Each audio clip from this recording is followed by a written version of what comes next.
మనం అనుకున్నాం కదమ్మా కైలాస యంత్రము అని చెప్పి దీన్ని కైలాస యంత్ర ప్రస్తారం అంటారు. ఓకే. ఇవన్నీ కూడా మొత్తం 360 రుద్రాక్షలు. ఇది మనం చేయడానికి మూలంగా ఇందులో ఎవరెవరు ఉంటారు, ఏ ఏ దేవత ఆరాధన చేస్తామనేటువంటిది కూడా మనం తెలుసుకోవాలి. ఇందులో మనకు అష్టదిక్పాలకులు ఉంటారమ్మా. వీళ్ళు ఎక్కడ ఉంటారు మీకు ఎవరైనా కనిపించారా? కనిపించలా ఇంకా. వీళ్ళు ఉన్నారు కదమ్మా.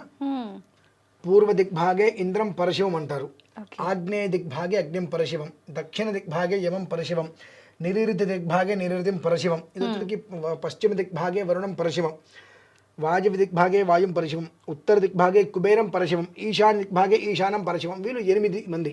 ఓకే. అంటే ఈ యొక్క ఆరాధన చెయ్యాలి అంటే మొట్టమొదటి వీళ్ళని ఆరాధన చేసుకోవాలి. వీళ్ళకి సంబంధించి వీళ్ళు 8 మంది అమ్మ మొత్తం. వీళ్ళు అయిన తర్వాత మనకు త్రిశూలేశ్వరులు అని ఉంటారు.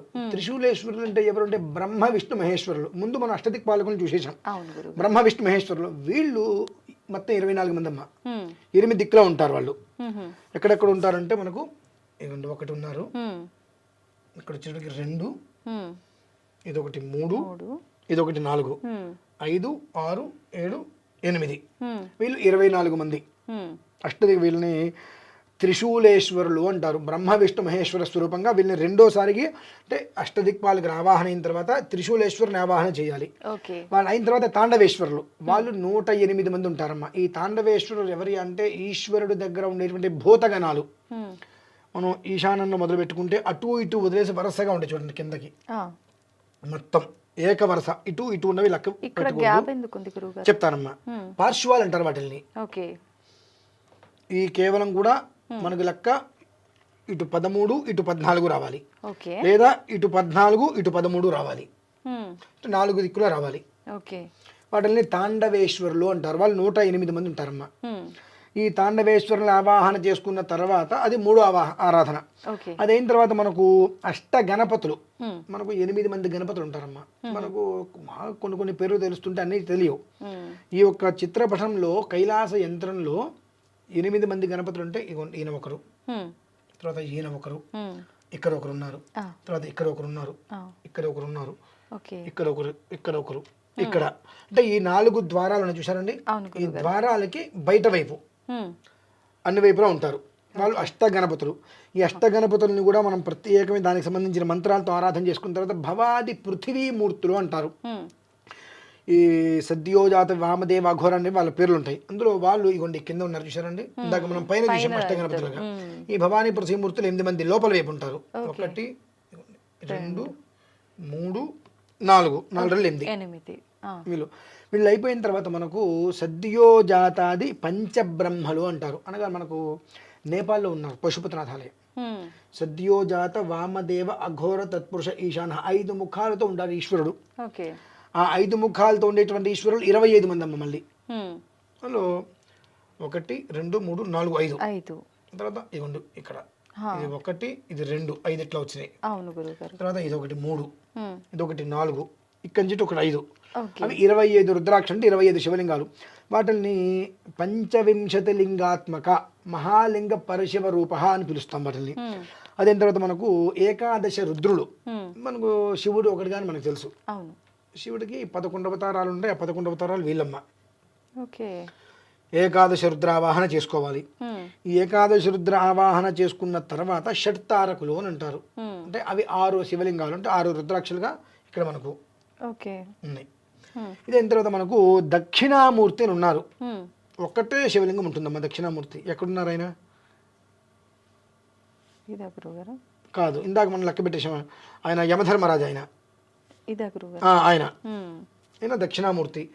పిల్లలకి మేధా సంపత్తి పెరగాలన్నా, విద్యా బుద్ధులు రావాలన్నా, అమోఘమైనటువంటి జ్ఞానం రావాలన్నా ఈయన ఆరాధన చేసుకోవాలి. ఈయన 10వ ఆరాధన, 9వ ఆరాధన నేను చేస్తాం. ఇకపోతే 10వ ఆరాధన మనకు ఇక్కడి నుంచి ఇక్కడి నుంచి ఇక్కడ వరకు వస్తుందమ్మా. 35 శతలింగాత్మక అంటారు. అనగా 135 రుద్రాక్షలు శివలింగాలు. 35 శతలింగాత్మక. వీళ్ళు చాలామంది అంటుంటారు కదా, ఆ బాధ లేదు ఇది లేదు దేవుళ్ళు లేదు వాళ్ళు లేరు. నేను వాళ్ళ దగ్గరికి వెళ్ళి పంచత్రింశత్యుత్తరశతలింగాత్మక అంటే వాళ్ళ వల్ల కాదు, అనలేరు, దానికి అర్థమో చెప్పలేరు. ఇటువంటి వాళ్ళందరితో మనం తప్పదు విషయం, అది వేరే విషయం. ఇక్కడి నుంచి మొదలు పెడితే ఇక్కడి వరకు కూడా 135 రుద్రాక్షలు శివలింగాలమ్మ. దీన్ని మనము పంచత్రింశత్యుత్తరశతలింగాత్మక మహాత్రిపుర సుందరి రూప దశమావరణార్చనం కరిష్య అని ఆరాధన చేస్తాం. ఆ తర్వాత 25 ఇక్కడి నుంచి ఈ చివరి వరకు. అంటే ఇక్కడ గొప్ప విషయము, చివరికి ఈశ్వరుడి కొంచెమే, ఈశ్వరుడి కొంచెమే. పంచవింశతిలింగాత్మక మహాలింగ పరశివ రూప ఏకాదశావరణం కర్షి అంటాం. అన్నప్పుడు ఇక్కడ కేవలం ఈ కొంచెమే ఈశ్వరుడు. ఈయనను ఆరాధన చేయాలంటే వీళ్ళందరినీ కూడా మనం ప్రసన్నత చేసుకోవాలి. ఎందువలన ప్రసన్నత చేసుకోవాలి అంటే, ఒక రకంగా ప్రసన్నత అనేటువంటి దానికన్నా వాళ్ళందరినీ ఆవాహన చేస్తేనే ఈయన సంతోషపడతాడు. ఈయన సంతోషంగా ఉన్నాడంటే వీళ్ళలో చాలా మంది నుంచి మన జీవితాలు చాలా బాగుంటాయి. ఈశ్వరుడు ఎప్పుడు కూడా శ్మశానంలో ఉంటాడు. ఎందుకు ఉంటాడు దానికి సరదా కాదు. ఆ శ్మశానంలో చితిమంటల మధ్య కూర్చొని ఆయన ఆ నాట్యమాడుతూ ఉంటే, అంటే ప్రతి చోట ఎక్కడొక్కడ ఈశ్వరారాధన రుద్రాధ్యాయం అనేటువంటి చెబుతూ ఉంటారు కాబట్టి ఆ చితిమంటల దగ్గర కూర్చొని ఆయన నాట్యమాడుతూ ఉంటే, ఆ ఒక నాట్యాన్ని చూసి భూత ప్రేత పిశాచ గణాలన్నీ కూడా ఆదమరిచ చూస్తూ ఉండిపోతాయి ఈశ్వరుణ్ణి. ఆయన ఎప్పుడైతే నాట్యం ఆపుతాడో వెంటనే ఊరి మీద ఊరిని నాశనం చేస్తాయి.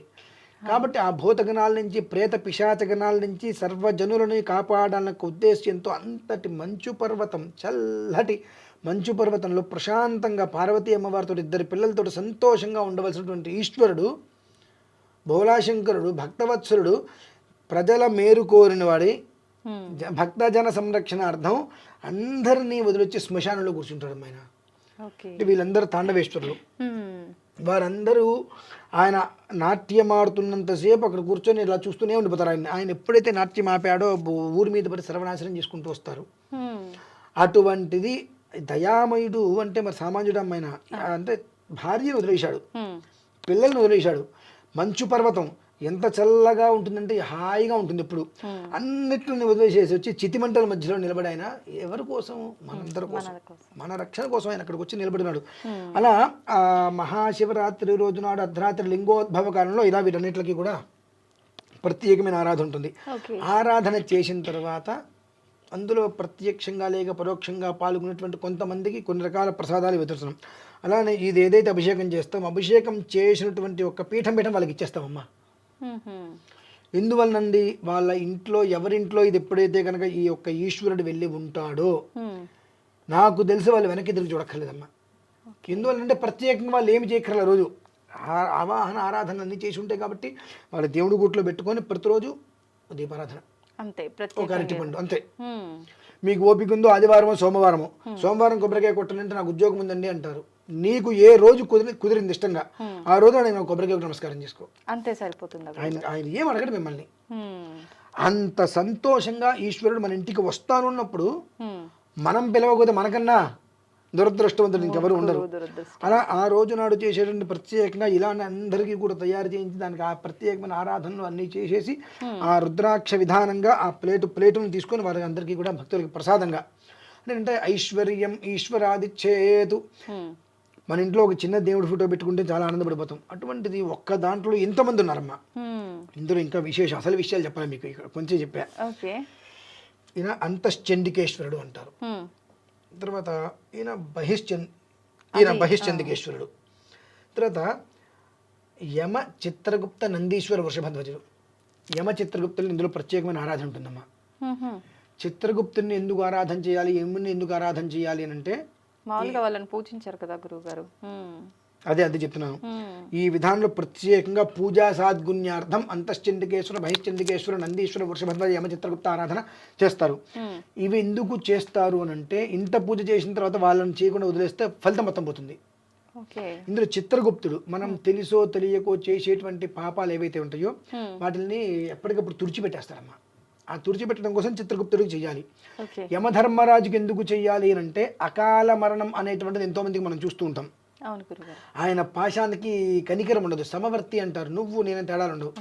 కానీ ఎప్పుడైతే ఈశ్వరుడు యొక్క ఆరాధన చేస్తున్నాడు, ఈశ్వరుడు తన మనస్సులోను తన ఇంట్లో కొలువై ఉన్నాడు అన్నప్పుడు అకాల మరణంగా వాళ్ళ మీదకి పాశం వేయటానికి కొంచెం ఆలోచిస్తాడు. ఆలోచించి ఆ అనుమతిగా చిత్రగుప్తుని అడుగుతాడు. చిత్రగుప్త అతని పాపాలు ఏంటి, పరిస్థితి ఏంటని చెప్పి ఈ చిత్రగుప్త ఆవాహన ధ్యానం చేయడం వల్ల ఆయన ఉన్నవి మొత్తం దురి చేస్తాడు. స్వామి నా పాపాలు ఏం చేయలేదు, ఆ ఇష్యూ ఉందని చెప్తాడు. అలా వాళ్ళిద్దరు కమ్యూనికేషన్ తోటి మనకు అకాల మృత్యు అనేటువంటిది దగ్గరికి రాకుండా ఎప్పటికప్పుడు కూడా ఆ ఎక్స్పెక్ట్ అనేటువంటి డేట్ పెరుగుతూ ఉంటుంది. అందుకనే అంటారు భస్మాన్ని పెట్టుకోమని చెప్పి. భస్మం అనేటువంటి నుదుట ఉంటే ప్రపంచంలో ఎక్స్పైర్ డేట్ లేదు ఏదైనా ఉందంటే భస్మం ఒకటేనమ్మా. దానికి ఇక్కడతో దీనికి ఎక్స్పైర్ అయిపోతుంది అనేటువంటిది లేదు. అది ధరించడం వల్ల మనకి ఎక్స్పైర్ డేట్ ఏదైతే ఉంటుందో అది పెరుగుతూ పెరుగుతూ పెరుగుతూ ఉంటుంది. అంటే అది పెంచడం తప్ప తుంచడం అనేటువంటిది దానికి తెలీదు. అందుకని అంటారు ఈ యొక్క కర్తువులో భస్మానికి చాలా విశేషమైనటువంటి విధానం ఉంది. ఈశ్వరారాధన చేసుకొని భస్మాన్ని పెట్టుకుంటూ ఎవరైతే కనుక ఈ చిత్రగుప్త ఆరాధన అనేటువంటి అక్షరాలు చేసుకొని వారిని తీసుకొచ్చి పెట్టుకుంటారో వారికి ఎలాంటి ఆటంకాలు, భయాలు, విఘ్నాలు అనేటువంటివి లేకుండా, అసలు ఎందుకుంటే ఈశ్వరుడు ఆ ఇంట్లో ఉంటే, ఈశ్వరుడు సాక్షాత్తు ఇంతమంది శివ గణములు ఉంటారు వీళ్ళందరూ. మనం ఒక అధికారి, మన చుట్టూ 10 మంది గన్మ్యాన్లు వాళ్ళు వీళ్ళు ఉంటారు. ఇంతమంది ఉండగా మనకేంటి భయం? అట్లా సాక్షాత్తు ఆయనే మన ఇంట్లో ఉన్నప్పుడు మనం దేనికి భయపడాలి? ఆ రకంగా ఆ ఈశ్వరుడు మన ఇంటికి వచ్చి కుటుంబాన్ని చాలా వృద్ధిగా తీసుకొస్తాడమ్మా. దానికోసమే ప్రత్యేక ఈ యొక్క మహాశివరాత్రి అనేటువంటిది 349 సంవత్సరాల తర్వాత కేవలము కూడా ఈ యొక్క ఉన్నటువంటి నడుస్తున్నటువంటి పరిస్థితుల్లో కలి ప్రభావము వలన ఎన్నో రకాల సమస్యల్ని వచ్చేటువంటి యుగాదికి కుజుడు రాజవటము, మంత్రి శనివటం వలన వచ్చేటువంటి యుద్ధాలని వాటి నుంచి తనను తాను కాపాడుకునేటువంటి ఒక మార్గంగా భగవంతుడు ముందుగానే తీసుకొచ్చి పెట్టేటువంటి గొప్ప అవకాశమే ఈ యొక్క మహాశివరాత్రి అమ్మ.